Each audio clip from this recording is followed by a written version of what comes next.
पूजा जी, सबसे पहले तो आपका बहुत बहुत स्वागत है। Thank you sir, thank you so much. और जैसे कि हाल ही में आप टोक्यो होकर आई हैं, जहां पर साइंस को लेकर है स्कूल एक्सचेंज प्रोग्राम में आप शामिल हुई हैं। जी सर।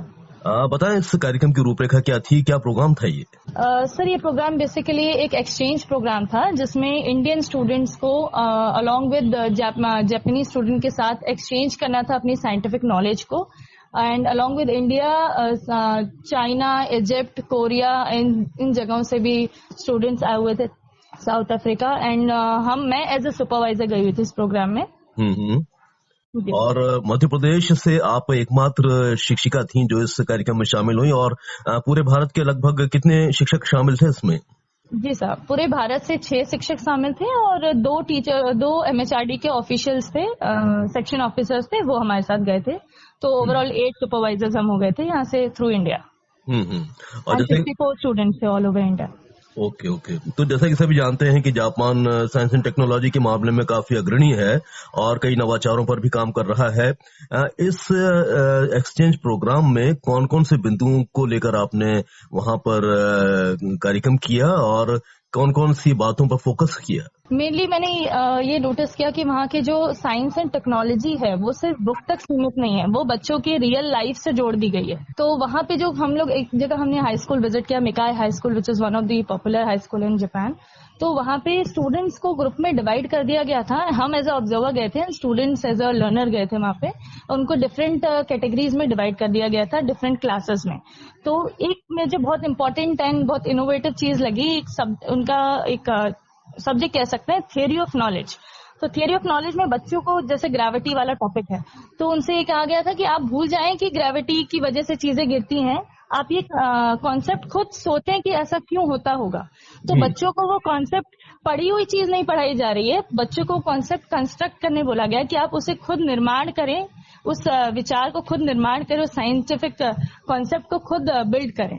तो ये उनकी सिर्फ यहीं पर नहीं, हर जगह हमने देखा। जहाँ पे हम म्यूजियम गए थे, एक फ्यूचर म्यूजियम मिराइकन गए थे, एक national museum of science and nature गए थे, वहां पर भी डिफरेंट जापानीज जो पीपल आए थे, उन्होंने बहुत इन्फेंट्स को, लाइक 1 ईयर 2 ईयर के स्टूडेंट्स को, बच्चों को भी लेकर आए थे उनके पेरेंट्स, कि वो बेसिक लेवल पर ही बच्चे उस साइंस से इंटरेक्ट होने लग जाएं और बच्चों का इंटरेस्ट उधर वो देखने को लगा कि रियली वो साइंस से सभी हर लेवल के लोग वहां पे कनेक्टेड हैं। तो इस कार्यक्रम की अवधि कितने दिन की थी और इस अवधि के दौरान जो परिणाम निकलकर सामने आए हैं उसे किस रूप में देखती हैं आप? जी सर, ये एक्चुअली अगर हम स्पेसिफिकली जापान की बात करें तो जापान के लिए हमने 9 से फ्लाइट ले लिया था। तो December 10 to December 16 तक का ये प्रोग्राम था, 1 वीक का।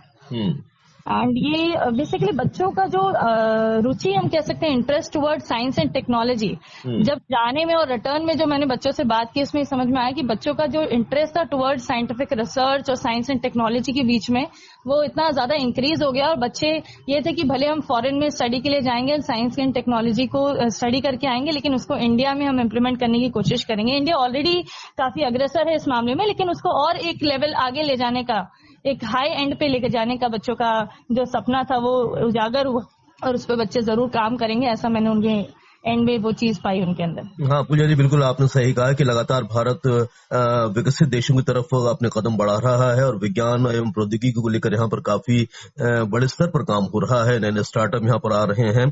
आप एक विज्ञान की शिक्षिका होने के नाते इस पूरे प्रोग्राम को के जो जिसको बोलते हैं कि उसका जो यीस्ट है, उसको किस प्रकार से अपने विद्यालय में लागू करने की कोशिश करेंगी, बच्चों को बताने की कोशिश करेंगी? जी, इसका मैं एक एग्जाम्पल से समझाना चाहूंगी। जैसे हम लोग वैसे भी थ्रू एक्टिविटीज समझा रहे हैं। हम एक CM राय स्कूल की मैं टीचर हूँ, वहाँ पे इस बात पे काफी फोकस किया जा रहा है जब से न्यू एजुकेशन पॉलिसी आई है कि स्टूडेंट को थ्योरेटिकल नॉलेज के साथ साथ प्रैक्टिकल नॉलेज भी दिया जाए। उसका एक बहुत अच्छा एग्जाम्पल मैंने वहाँ पर भी देखा। हम DNA रिसर्च सेंटर पे गए थे, वहाँ पे जो मेन साइंटिस्ट थे उन्होंने हमारी एक लेक्चर लिया थ्रू PPTs एंड ऑल। वहाँ पे हमें साइंटिफिक एक्सपेरिमेंट कराए गए। तो जो हम DNA पढ़ते हैं वहाँ पे इतने बड़े बड़े मॉडल्स के रूप में वो DNA का स्ट्रक्चर बनाया गया था। साथ ही इवन स्कूल स्टूडेंट जो हमारे साथ थे, हर एक कंट्री से, इंडिया के भी, तो उनसे वो एक्सपेरिमेंट करवाया गया स्टेप बाय स्टेप।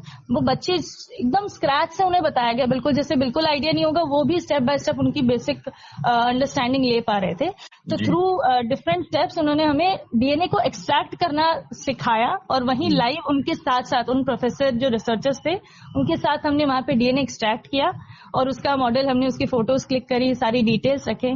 साथ ही डीएनए का जो स्ट्रक्चर है जो हम सोचते हैं कि बहुत कॉम्प्लेक्स है, उन्होंने सिर्फ 3 थ्रेड्स को यूज करके वो डीएनए का स्ट्रक्चर हमसे टाई करके बनवाया। उसकी मेरे पास एक पिक्चर भी रखी हुई है, मैंने स्टूडेंट्स के साथ अभी बहुत जल्दी शेयर करूंगी क्योंकि विंटर वेकेशन था तो मैं क्लास नहीं ले पाई, बट अभी आफ्टर विंटर वेकेशन में जरूर स्कूल्स में भी, और अगर हायर लेवल पे जरूरत पड़ी तो वो 3 थ्रेड्स के थ्रू बच्चों ने खुद अपने हाथ से डीएनए डिजाइन किया था, और बिल्कुल वो डीएनए का स्ट्रक्चर दिख रहा था। उस थ्रेड्स को देखने के बाद समझ में आया।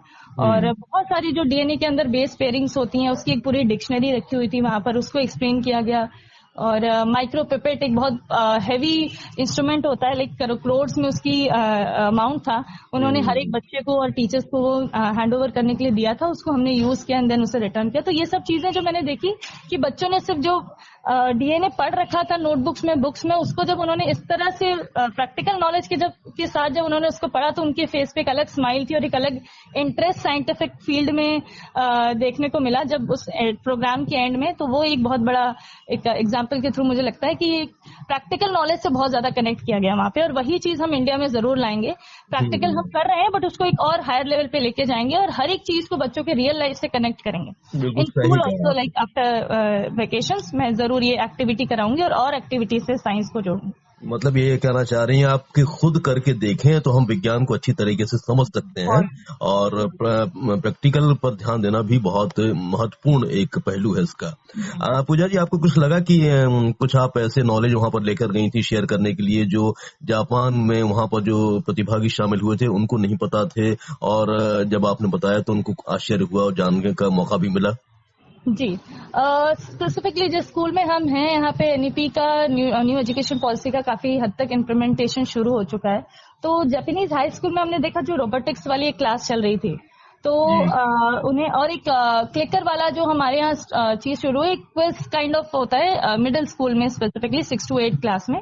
तो after the end of the chapter हम लोग एक क्विज बच्चों को खिलवाते हैं। बच्चों के पास रिमोट्स होते हैं और वो अपने हाथ से, जैसे केबीसी होता है, आपने देखा होगा ऑडियंस पोल टाइप, अकॉर्डिंगली बच्चे भी अपना आंसर दे सकते हैं हर एक क्वेश्चन पे, ABCD वॉट एवर ऑप्शन जो उनको सही लग रहा होगा। तो वो चीज हमें जापानीज स्कूल में भी देखने को मिली। तो ये जो MHRD ऑफिशियल्स आए थे उनसे भी मैंने शेयर किया, और वहाँ के जापानीज जो ऑफिशियल्स थे, हेड थे, उनसे भी हमने शेयर किया कि हमारे इंडिया में भी ये चीज हो रही है, और काफी हद तक ये जो न्यू एजुकेशन पॉलिसी आ रही है ये अलाइन कर रही है बाकी फॉरेन एजुकेशन सिस्टम के साथ साथ, जिसमें स्टूडेंट्स का जो अंडरस्टैंडिंग लेवल है वो काफी इंक्रीज हो रहा है और बेटर होता जा रहा है, डीपन होता जा रहा है। आप विज्ञान की शिक्षिका होने के नाते क्या सोचती हैं कि लगातार विज्ञान को बढ़ावा देने के जो कार्यक्रम चल रहे हैं, जो अवेयरनेस प्रोग्राम चलाए जा रहे हैं, चाहे वो साइंस एंड टेक्नोलॉजी काउंसिल की तरफ से कार्यक्रम चलाए जा रहे हों, विज्ञान प्रसार की तरफ से कार्यक्रम चलाए जा रहे हों, क्या सोच डेवलप हो रही है? बच्चों को विज्ञान के प्रति रुचि उनकी कितनी बढ़ रही है और कितना इंटरेस्ट बढ़ रहा है, ताकि वो आने वाले समय विज्ञान को एक बोझिल सब्जेक्ट न समझकर बहुत ही रुचिकर सब्जेक्ट माने और उसे अपनाएं? बिल्कुल, बच्चों के फेस पे वो जो डिफरेंस देखने को मिला, जब पहले जब बच्चों के साथ जब बुक्स खोल के सिर्फ टीचिंग जो होता है, लेक्चर मेथड जब किया जाता था, तो बच्चों के फेस पे वो बोरियत पहले से ही दिखने लग जाती थी कि अरे अब तो पढ़ना पड़ेगा, वो बोझ फेस पे दिखता था। अब जब हम क्लास में एंटर करते हैं और उन्हें पता है कि आज मैम कोई एक्टिविटी कराने वाली है, आज मैम कुछ अगर समझाने जा रही है तो इससे हमें कुछ नया सीखने को मिलेगा, वो जो उनके फेस पे स्माइल होती है वो स्टार्ट ऑफ द क्लास में, एक बिगनिंग में ही दिखने लग जाता है ना। तो वो जब हम चैप्टर के एंड पर आते हैं, क्लास के एंड पर आते हैं, तो बच्चे वहीं पे चाहते हैं, अगर मैं उनसे कहूँ कि एक क्लास और ले लें, इसे कंटिन्यू करें, तो वो बच्चे कहेंगे मैम 2 क्लास और ले लीजिए, लेकिन इस सब्जेक्ट को और हमें पढ़ाइए, इस टॉपिक के बारे में और बताइए। और जो आप ये इंस्ट्रूमेंट लेकर आई हैं या जो अपैरेटस आप लेकर आई हैं, तो वो उनके अंदर वो क्यूरियोसिटी डेवलप हुई है पहले से बहुत ज्यादा। अच्छा। ऑब्जर्वेशन। हाँ, तो आपको क्या लगता है कि विज्ञान का भविष्य उज्जवल है? बहुत उज्जवल है। मुझे लगता है अब रिसर्चर्स एंड साइंटिस्ट इंडिया में पहले के से दुगना ही नहीं, बहुत हाई लेवल पे जाएंगे। और हमने बहुत से सिचुएशन देखी जब हमें लगा कि अभी और साइंटिस्ट की और रिसर्चर्स की जरूरत है, जैसे कोविड वाला टाइम था जहाँ पे हमें लगा कि और रिसर्चर्स और होते तो शायद और कम टाइम में, हालांकि इंडिया ने बहुत अच्छा vaccine development and all, India ने काफी मुझे लगता है अग्रसर था इस मामले में।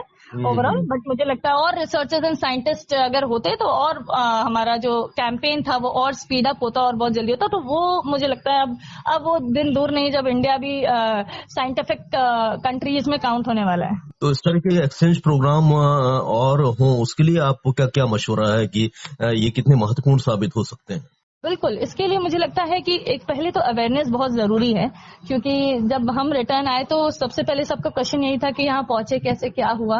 तो मुझे लगता है हर लेवल पे, चाहे वो बच्चे रूरल के हों, स्टूडेंट्स हों या टीचर्स हों, हर लेवल पे बेसिक रूरल से लेके हायर स्कूल्स तक भी एक अवेयरनेस जरूर इस बारे में होना चाहिए। हर स्कूल में डिपार्टमेंट के थ्रू हो या एड्स के थ्रू हो, मिनिस्ट्री की तरफ से हो, पहले इस बारे में अवेयरनेस हो, ताकि जो एलिजिबल बच्चे हैं जो कर सकते हैं एटलीस्ट वो फॉर्म फिलअप करें और वहां तक पहुंचे। ये बहुत जरूरी मुझे लगता है, क्योंकि मुझे लगता है बहुत सारे लोगों को इस बारे में अभी पता ही नहीं था। और दूसरा, अपने एलिजिबिलिटी पहले से रेडी रखें। लाइक अगर आपके लिए आपको बोला जा रहा है कि इस फॉर्म में ये चीज जरूरी है, आपके ये अचीवमेंट्स होने चाहिए, तो हम उस दिन का वेट नहीं करें कि हाँ हम ये कर लेंगे बाद में। आपको नहीं पता कि अपॉर्चुनिटी आपके पास कब आ जाएगी।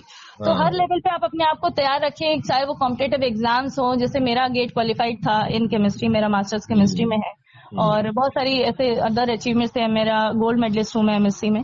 सो ये सब चीजें हमें नहीं पता होती कब हमें काम आ जाए फ्यूचर में। तो हर लेवल पे आप, जिस भी मैं स्टूडेंट्स को भी ये समझाती हूँ, आप जिस लेवल पे वहाँ पे अपना बेस्ट दीजिए और हाईएस्ट अचीव करने की कोशिश कीजिए। तो वो जो अपॉर्चुनिटी और अचीवमेंट जब साथ में मिलते हैं, उसके लिए आप पहले से रेडी होने चाहिए। सही कहा आपने, बिल्कुल सही कहा आपने। तो वाकई विज्ञान आने वाले समय में बच्चों के लिए रुचिकर बना रहेगा, उसके लिए आप जैसे शिक्षकों की भूमिका बहुत ही महत्वपूर्ण है। और जापान एक्सचेंज प्रोग्राम से आप बहुत कुछ गेन कर आई हैं, और हमें उम्मीद है कि जो आपके स्कूल के विद्यार्थी हैं उसका लाभ उन्हें जरूर मिलेगा। पूजा जी, इतनी महत्वपूर्ण चर्चा आपने की उसके लिए और इस प्रोग्राम में शामिल होने के लिए आपको शुभकामनाएं देते हुए हम इस बातचीत को समाप्त करते हैं। आपका बहुत बहुत धन्यवाद। जी, thank you so much sir, thank you for inviting me.